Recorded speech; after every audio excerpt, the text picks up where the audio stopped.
Au nom du Père et du Fils et du Saint-Esprit, ainsi soit-il. Ceci s'appelle un entretien à ciel ouvert. Espérons qu'il nous permettra de mieux voir les vérités qui doivent nous conduire à ce ciel véritable, c'est notre patrie céleste. Je voudrais aujourd'hui aborder, suite à un entretien que j'ai fait récemment sur la séduction de l'étoile rouge. Je voudrais déjà apporter une correction au sujet de ce qui était dit sur ces forces en présence, ces partis qui semblent s'opposer, c'est-à-dire cette partie de ce qui semble être la finance internationale et qui veut mettre la main sur l'univers pour faire son nouvel ordre mondial, pour instaurer son nouvel ordre mondial dont nous ne connaissons ni les tenants ni les aboutissants. Nous reconnaissons juste que le mensonge, le crime, la perversion sont des principes qui mènent ce règne de chaos, ce nouvel ordre qui est plutôt l'ordre du désordre, l'ordre de l'anéantissement. Et je voudrais porter une correction sur cette résistance que je pensais être une résistance russe en particulier, qui s'était opposée comme un grain de sable dans toute cette machination qui semblait si bien avancée par l'économie.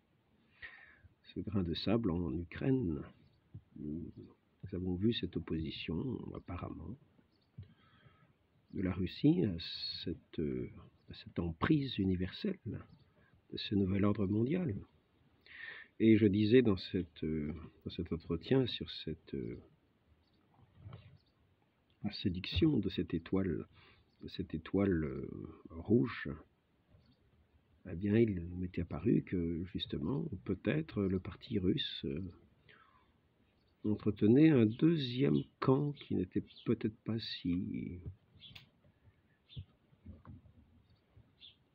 pur que cela de mensonges, qui obéissait peut-être encore finalement à cet ancien régime soviétique, c'est-à-dire en soutenant les mouvements communistes à travers le monde.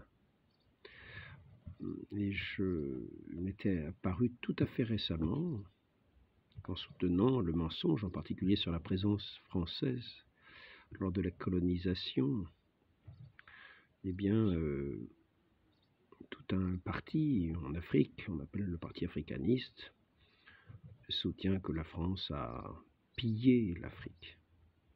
Il le réduisait en esclavage, le pillait et continue de piller encore aujourd'hui. Aujourd'hui, je ne sais pas ce que font ces autorités qui pillent la France, qui pillent les Français, qui ruinent la France et qui ruinent tout ce qu'elle touche, comme tous ceux qui sont de ce nouvel ordre mondial, ruinent tout ce qu'ils touchent, amènent le chaos partout où ils arrivent. Cela est un fait. Maintenant, cela n'est pas propre à la France. Et tous ceux qui sont contaminés entrent dans ce chaos universel, dans ce pillage universel, dans ce mensonge et dans ce crime universel. Ainsi, dire que la France, du temps de sa présence en Afrique, avait pillé l'Afrique était un mensonge pur et simple. C'est un mensonge pur et simple, car c'est tout le contraire qui s'est fait. Là.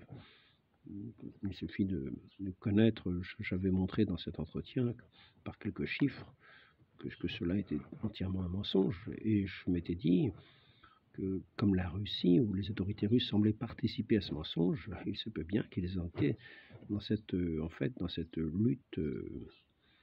lutte, comme s'il y avait une lutte entre deux côtés qui étaient tout aussi mauvais l'un que l'autre, c'est-à-dire cette forme de ce nouvel ordre mondial qui apparaissait sous sa figure de l'étoile rouge, par rapport à l'autre, tout simplement, qui apparaît sous le forme de libéralisme, qui est qui amène tout autant la dictature de l'argent et de certaines puissances qui ont l'argent. Et on ne sait pas ce qui les anime à l'arrière. On connaît juste les principes qui les animent, que j'ai énoncés au début de cet entretien.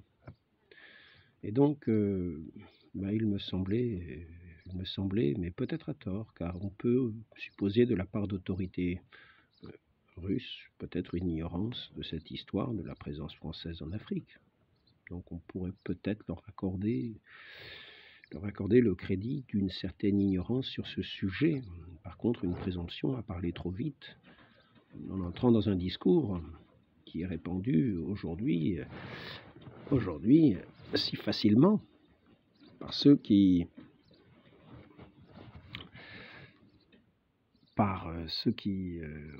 malgré tout, ont comme une certaine lutte des classes qui apparaît plus comme une lutte des races que des classes comme on entendait avant. Mais ce qu'il nous apparaît, en fait, c'est qu'à travers cette lutte des classes, nous pouvons voir que cette lutte des classes se manifeste non seulement aujourd'hui par la lutte des races, en particulier la haine de ce qui peut être blanc comme étant l'ancien colonisateur, l'impérialiste, l'occidental, pour le deuxième camp, pour le camp opposé. Et on pourrait voir qu'il y aurait comme cette dialectique qui est si propre au langage communiste, cette dialectique, cette lutte des classes. Et nous voyons que nous sommes dans un pays qui en fait est dans cette lutte des classes, même en France, que nous voyons que partout il y a à chaque fois des oppositions qui sont soulevées pour abattre le camp opposé, quitte à énoncer des mensonges. Si nous voyons que même dans le camp du libéralisme, nous employons ce côté dialectique, c'est-à-dire ce côté de toujours progresser en dénonçant un adversaire, en l'abattant et ainsi en faisant ce qui semblerait être une évolution dans l'histoire, un progrès, ce qu'ils appellent le progrès dans l'histoire, qui avance toujours par cette mauvaise façon, qui est justement cette lutte, non pas une lutte juste, mais une lutte appuyée par le mensonge. Nous avons vu dans ce combat comment la royauté a été abattue en France par le mensonge, et que c'est ces puissances financières qui ont amené la révolution dite française, mais qui était anti-française. Cette révolution qui est en fait une révolution anti-peuple, telle que nous le voyons aujourd'hui. Il s'agit toujours de trouver des contraires, des opposants. Et s'il faut qu'un peuple soit un ennemi, eh bien nous le déclarerons, nous le condamnerons, nous dirons qu'il est abominable, nous dirons qu'il ne mérite pas d'être. Nous ferons tomber sur lui tous les maux de la terre, toutes les horreurs, de façon à justifier le combat pour le faire abattre.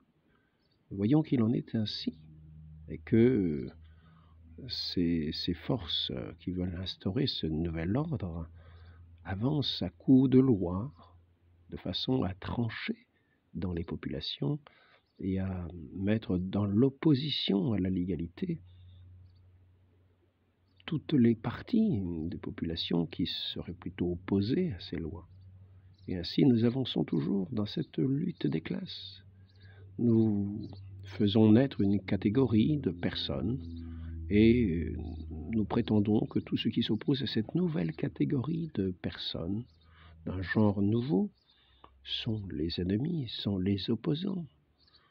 Nous arrivons toujours à ce monde nouveau, ce monde qui n'est pas nouveau, ce monde chaotique, ce monde du mensonge, ce monde qui avance par touches successives, comme un serpent rampant à terre dans ce mouvement si subtil, si ondoyant, qui semble être d'un côté à droite, d'un côté à gauche, et qui finalement avance toujours vers sa proie qu'on ne connaît pas vraiment. Quelle est cette proie? Ceux qui se trouvent du côté du parti du serpent pensent un moment être du bon côté de l'histoire, mais voici que soudain, ils apparaissent comme étant dénoncés au virage suivant, comme étant du mauvais côté de l'histoire, de ceux qui doivent disparaître, de ceux qui s'opposent à l'avancée et qui apparaissent comme étant les opposants à l'histoire qui doit avancer, ou les opposants au progrès.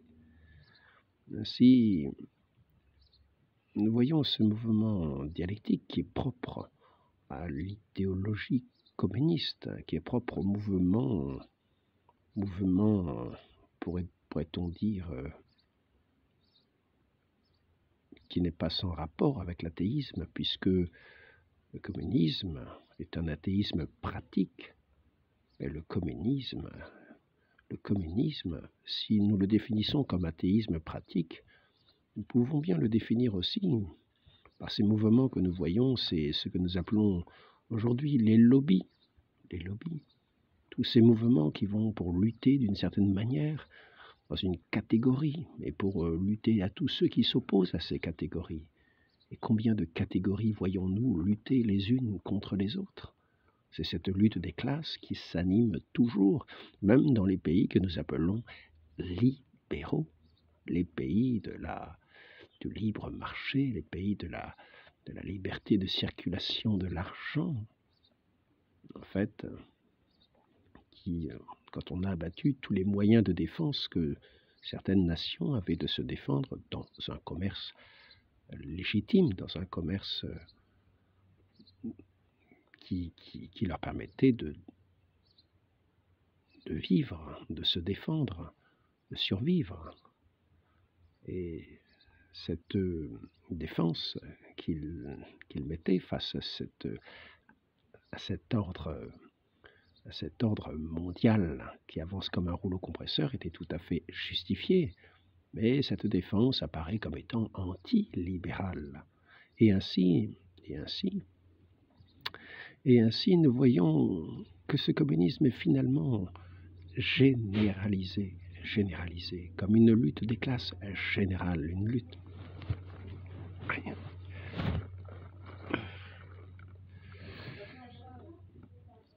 Je vais interrompre cet entretien pour le moment, je reprendrai peut-être une fois suivante. Au nom du Père et du Fils et du Saint-Esprit, ainsi soit-il.